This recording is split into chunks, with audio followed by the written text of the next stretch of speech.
नमस्कार दोस्तों, मैं नीलेश स्वागत करता हूं आपका अपने यूट्यूब चैनल स्टडी पॉइंट पर। हमने पिछले वीडियो में उत्सर्जन तंत्र को शुरू किया था, जिसमें हमने पढ़ा था उत्सर्जन तंत्र के बारे में कि नाइट्रोजन युक्त हानिकारक पदार्थों को शरीर से बाहर निकालना ही उत्सर्जन कहलाता है। उत्सर्जी पदार्थ कौन कौन से होते हैं, जैसे कि अमोनिया, यूरिया व यूरिक अम्ल ये आदि उत्सर्जी पदार्थ होते हैं। उत्सर्जन 3 प्रकार का होता है। पहला होता है अमीनोटैलिक उत्सर्जन, जिसमें अमोनिया उत्सर्जी पदार्थ होता है। वे जंतु जो अमोनिया को उत्सर्जी पदार्थ के रूप में शरीर से बाहर निकालते हैं अमोनियोटैलिक उत्सर्जन के अंतर्गत आते हैं, जैसे कि मछलियाँ व जलीय जीव जंतु। दूसरा हमारा प्रकार है यूरियोटैलिक उत्सर्जन। वे जंतु जो यूरिक अम्ल को उत्सर्जी पदार्थ के रूप में शरीर से बाहर निकालते हैं यूरियोटैलिक उत्सर्जन के अंतर्गत आते हैं, जैसे कि पक्षी। तीसरा हमारा प्रकार है यूरिकोटैलिक उत्सर्जन। इसके अंतर्गत वो जीव जंतु आते हैं जो उत्सर्जी पदार्थ के रूप में यूरिया को शरीर से बाहर निकालते हैं यूरिकोटैलिक उत्सर्जन के अंतर्गत आते हैं। इसका मुख्य उदाहरण स्तनधारी व मेढक। अब इसके बाद हमने पढ़ा था मानव के उत्सर्जन तंत्र के बारे में कि सबसे पहले किडनी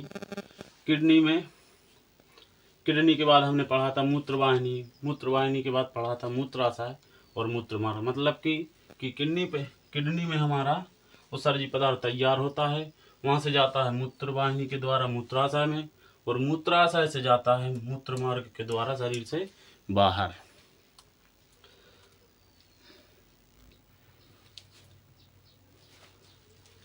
हमने किडनी के बारे में पढ़ा था।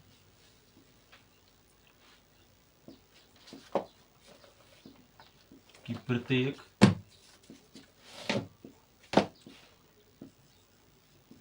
किडनी सेम के बीच के समान होती है।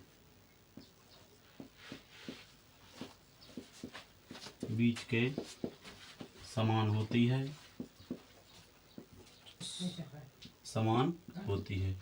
जो हमारी किडनी होती है वो सेम के बीच के आकार की होती है। और फिर हमने इसमें पढ़ा था कि इसकी जो लंबाई होती है यहाँ से यहाँ तक की वो 10 सेंटीमीटर होती है। लंबाई 10 सेंटीमीटर।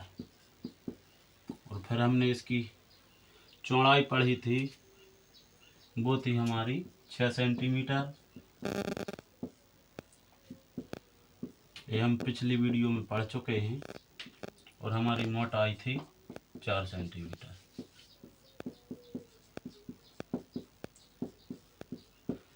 इससे कुछ वृक्क से कुछ अंग जुड़े होते हैं जो मूत्र को शरीर से बाहर निकालने में मदद करते हैं। इसके बाद हमने पढ़ा था मूत्रवाहिनी। कि मूत्रवाहिनी वृक्क से मूत्र को मूत्राशय में ले जाने का कार्य करती हैं।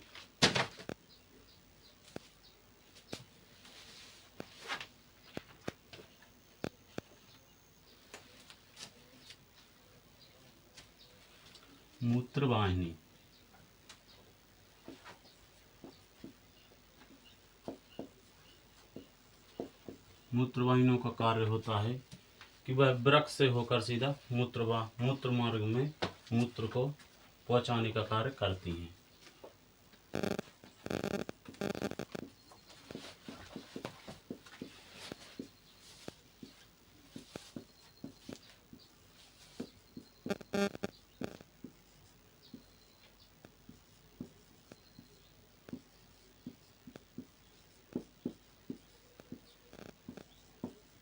इनका कार्य होता है मूत्र को वृक्क से मूत्राशय तक ले जाती हैं। ये हमारा वृक्क है, मतलब किडनी। ये हमारी हो गई मूत्रवाहिनी। ये मूत्र को मूत्राशय तक ले जाने का कार्य करती है। इसके बाद आता है मूत्राशय। मूत्राशय क्या करता है? मूत्र को मूत्र मार्ग द्वारा शरीर से बाहर निकालने का कार्य करता है।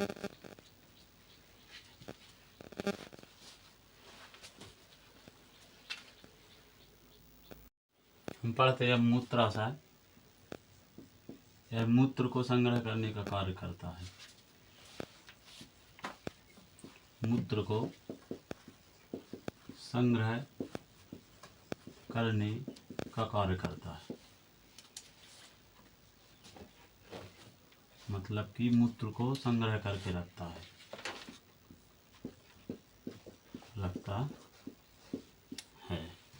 इसके बाद हमने पढ़ा था मूत्र मार्ग, जो मूत्र को शरीर से या मूत्राशय से बाहर निकालने का कार्य करता है। मूत्र मार्ग।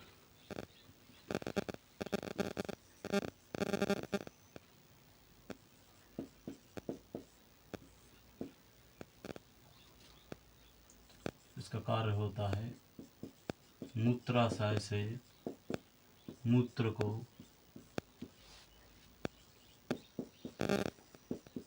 शरीर से बाहर निकालना।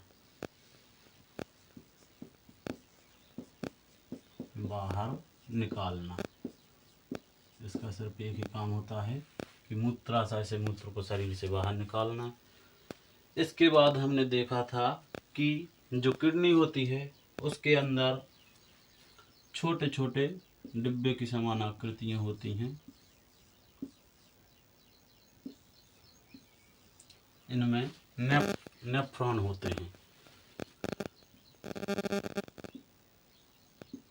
ये लाखों की संख्या में होते हैं। एक किडनी में लाखों की संख्या में होते हैं।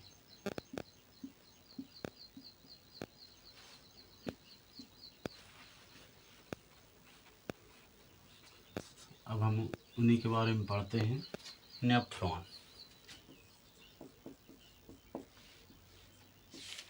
इनके अंदर होते हैं, इनको ही नेफ्रॉन कहते हैं। नेफ्रॉन प्रत्येक किडनी में 10 लाख के लगभग नेफ्रॉन होते हैं।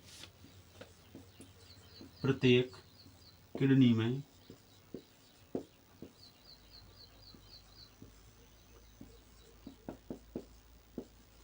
10 लाख के लगभग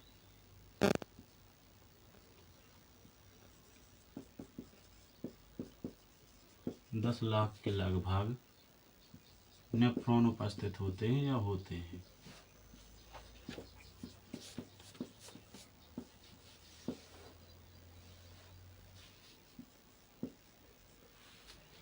प्रत्येक किडनी में 10 लाख के लगभग नेफ्रॉन होते हैं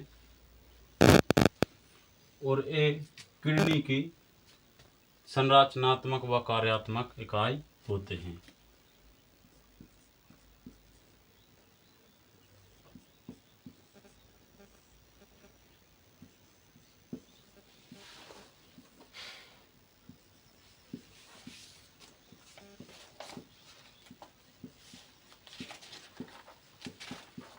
संरचनात्मक व कार्यात्मक इकाई होती है।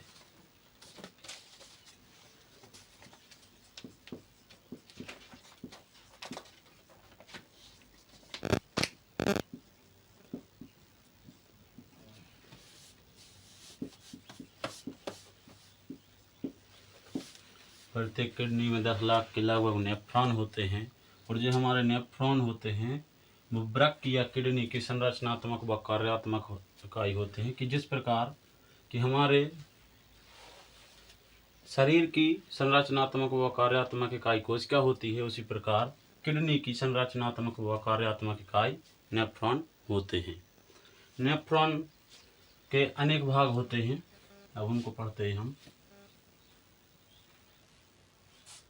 फिर बाद में उसकी संरचना को देखेंगे।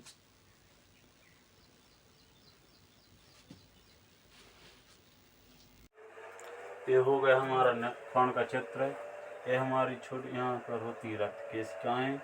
ये होता है कोशिकाओं का गुच्छा और यहाँ पर जो गुच्छे कोशिकाओं के समान गुच्छा होता है वो गुच्छा एक कहलाता है ग्लोमेरुलस।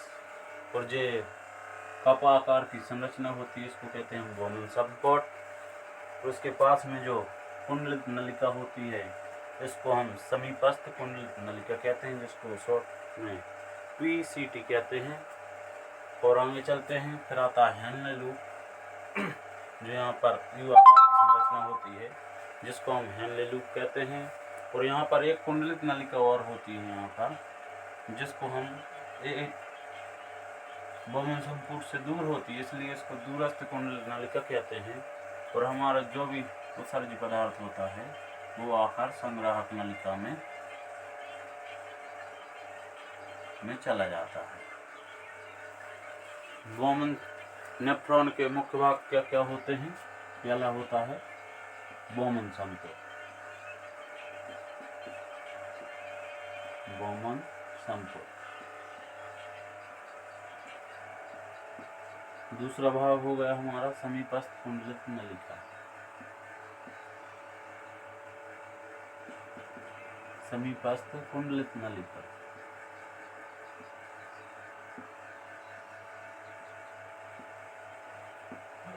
कुंडलित नलिका। और तीसरा भाग हो गया हमारा हेनले लूप। Henle loop.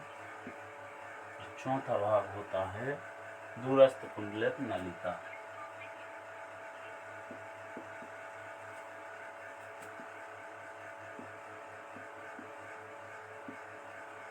कुंडलित नलिका। पांचवा होता है संग्राहक नलिका, जिसमें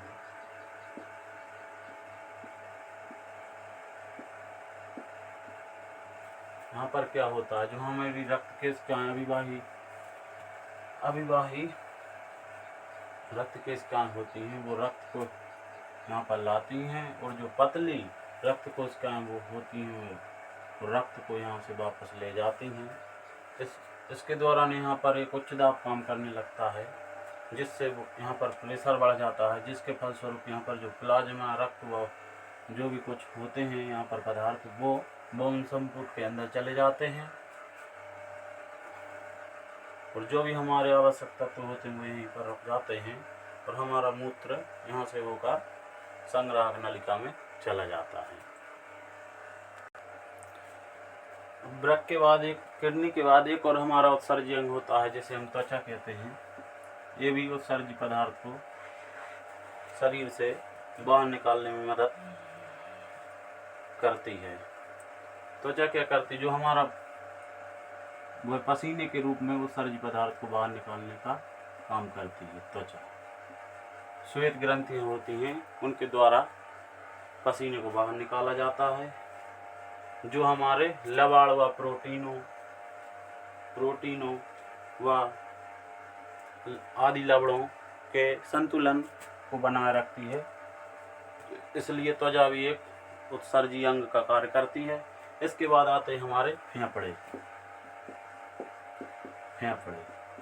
ये क्या करते हैं कि जो भी हानिकारक गैसें होती हैं वो कार्बन डाइऑक्साइड के साथ शरीर से बाहर निकाल देते हैं। कार्बन डाइऑक्साइड ये भी हमारा उत्सर्जी पदार्थ है, क्योंकि ये भी हमारे शरीर के लिए हानिकारक होते हैं। फेफड़ों द्वारा इसको शरीर से बाहर निकाला जाता है। इसके बाद आता है यकृत अर्थात लीवर।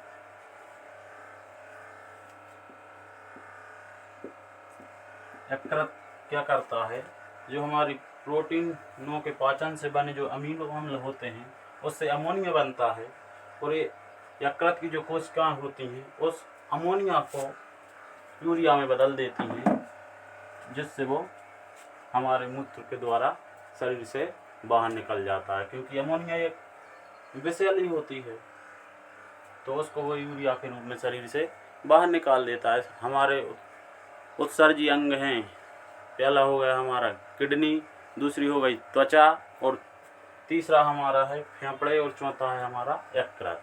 हमारे मुख्य उत्सर्जी अंग हैं किडनी, फेफड़े, त्वचा और यकृत। ये सभी परीक्षाओं में पूछे जाते हैं। अब बात करते हैं मूत्र के रंग की। मूत्र का रंग पीला क्यों होता है, व इसकी गंध किसके कारण होती है। बात करते हैं मूत्र का रंग।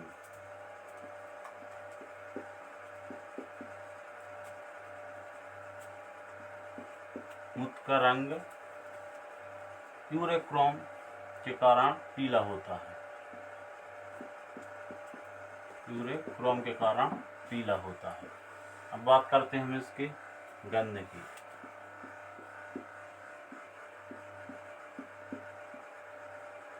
इसकी गंध यूरिनोट के कारण होती है।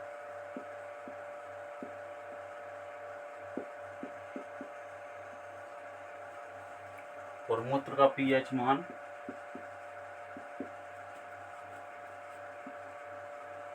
6 होता है। मूत्र का पीएच मान 6 होता है। यहाँ पर हमारा चैप्टर कंप्लीट हो गया।